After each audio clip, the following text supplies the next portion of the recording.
আসসালামু আলাইকুম। দৈনিক আর নিউজের বিশ্লেষণধর্মী অনুষ্ঠানে সবাইকে স্বাগত জানাচ্ছি। আমি তানজিলা টুইঙ্কেল। আমাদের আজকের বিষয় করোনা মহামারী। এবার এবছর আবারও দেশে করোনা সংক্রমণ কিন্তু বৃদ্ধির একটি সম্ভাবনা আমরা আবারও দেখতে পাচ্ছি। এবং এই সংক্রমণ বৃদ্ধির প্রেক্ষিতে হাসপাতালগুলোতে কিন্তু আবারও করোনা পরীক্ষা চালুর সিদ্ধান্ত নিয়েছে স্বাস্থ্য অধিদপ্তর। তবে প্রাথমিকভাবে এই পরীক্ষাটি আসলে সীমিত পরিসরে পরিচালিত হবে। এদিকে আমরা জানতে পারলাম যে বুধবার স্বাস্থ্য অধিদপ্তরের যে সংক্রামক রোগ নিয়ন্ত্রণ শাখার লাইন ডিরেক্টর অধ্যাপক হালিমুর রশিদ তিনি এই বিষয়টি আসলে এখন পর্যন্ত নিশ্চিত করেছেন। এবং সেই সাথে তিনি আরো বলেছেন যে প্রাথমিকভাবে যে সকল মেডিকেল কলেজ ও জেলা হাসপাতালগুলো রয়েছে সেখানে যে আরটি-পিসিআর ল্যাব রয়েছে সেখানেই এই পরীক্ষাগুলো শুরু হবে। এবং এর সাথে সাথে স্থানীয় যে কোম্পানিগুলো রয়েছে সেখান থেকে পরীক্ষার কিট সংগ্রহ করা হচ্ছে। ইতিমধ্যে হয়েছেও বেশ কিছু আহ পরীক্ষা নিরীক্ষার যে কিট গুলো রয়েছে তা কিন্তু আমরা জানতে পেরেছি যে কিছুটা সংগ্রহ করে ফেলেছেন, এবং পাশাপাশি বিদেশ থেকেও কিট আমদানির জন্য সেন্ট্রাল মেডিকেল স্টোরস ডিপোকে নির্দেশনাও দেওয়া হয়েছে ইতোমধ্যে। এবং দর্শক, আমরা আরো যা খবর আমরা এ পর্যন্ত পেয়েছি এবং বিশ্লেষণ করে যা আমরা জানতে পেলাম, এই মুহূর্তে আসলে করোনার আহ মোটামুটি 15 থেকে 20 জনের মতোই কিন্তু করোনার রোগী শনাক্তকরণ হয়েছে, তার মধ্যে 2 জন কিন্তু মৃত্যুবরণ করেছেন। এবং অধ্যাপক হালিমুর রশিদ আরো বলেছেন এই বিষয়টি নিয়ে যে তিনি আশা করছেন আগামী 10 দিনের মধ্যে করোনা পরীক্ষার যে ব্যবস্থা রয়েছে তা আবার পুনরায় চালু করা হবে, তবে তা সীমিত পরিসরে হবে। এবং স্বাস্থ্য অধিদপ্তরে বলা হয়েছে যাদের করোনা উপসর্গ দেখা দিবে তাদের মধ্য থেকে শুধুমাত্র পরীক্ষা চালু করার ব্যবস্থা করা হবে এবং তাদেরকে সুচিকিৎসা দেওয়ার পুনরায় চেষ্টা করা হবে।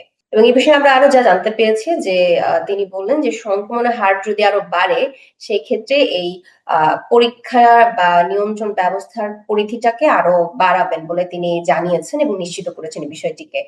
এ ব্যাপারে বিভিন্ন হাসপাতালগুলোতে ইতোমধ্যে পদক্ষেপ নেওয়া হয়েছে, তার মধ্যে রয়েছে ঢাকা মেডিকেল কলেজ, মুক্তা জেনারেল হাসপাতাল, চট্টগ্রাম মেডিকেল কলেজ, রাজশাহী, খুলনা, বরিশাল, সিলেট, ময়মনসিংহ, মোটামুটি বিভাগীয় যে শহরের হাসপাতালগুলো রয়েছে সেগুলোতেই এখন বর্তমানে করোনার জন্য পরীক্ষা চালু করা হবে। এবং সে সকল হাসপাতালগুলোতে আরটি-পিসিআর ল্যাব রয়েছে, এবং যেসব হাসপাতালগুলোতে শুধুমাত্র আরটি-পিসিআর ল্যাব থাকবে সেগুলোতেই শুধুমাত্র এই সুবিধাগুলো মিলবে।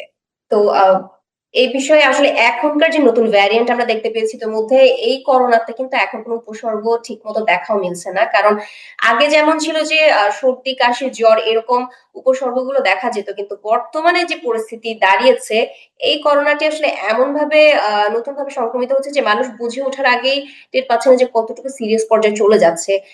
জ্বর সর্দি কাশি এ ধরনের কোনো সিমটমস না থাকার পরও এটি দেখা যাচ্ছে তীব্র আকারে ধারণ করছে, এবং এমন পরিস্থিতি দাঁড়াচ্ছে যে এটি হাঁপানি কিংবা নিউমোনিয়ার মতো সিমটমস গুলো ক্রমশই দেখা দিচ্ছে এবং সেটা কিন্তু চরম আকারে ধারণ করছে।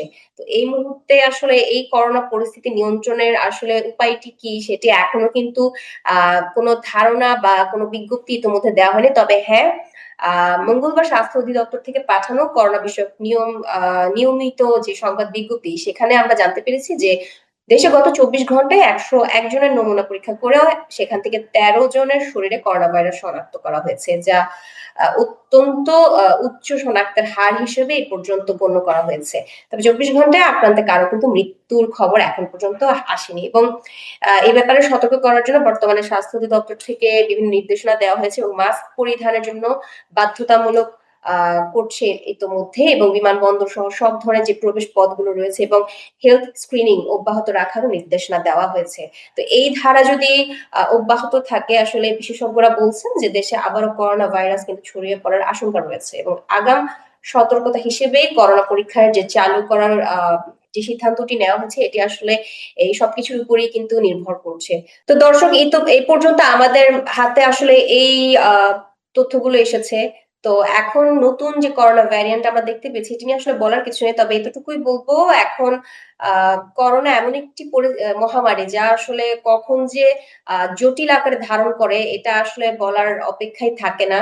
তো সেই ক্ষেত্রে আমাদেরকে আমাদের নিজেদের নিরাপত্তা নিশ্চিত করা প্রয়োজন এবং মাস্ক পরিধান করে আমাদের এখন একটাই কাজ যে বিভিন্ন যে জনসমাগম আ যে জায়গাগুলো রয়েছে সেগুলো একটু এড়িয়ে চলা কিংবা সেখানে গেলেও মাস্ক পরিধান করে ৩ ফুট দূরত্ব বজায় রেখে নিজেদেরকে আসলে নিরাপত্তা নিজেরাই নিশ্চিত করার মতো ব্যবস্থা গ্রহণ করা ছাড়া এখন আসলে অন্যরকম কোনো পরিস্থিতি আমরা দেখতে পাচ্ছি না।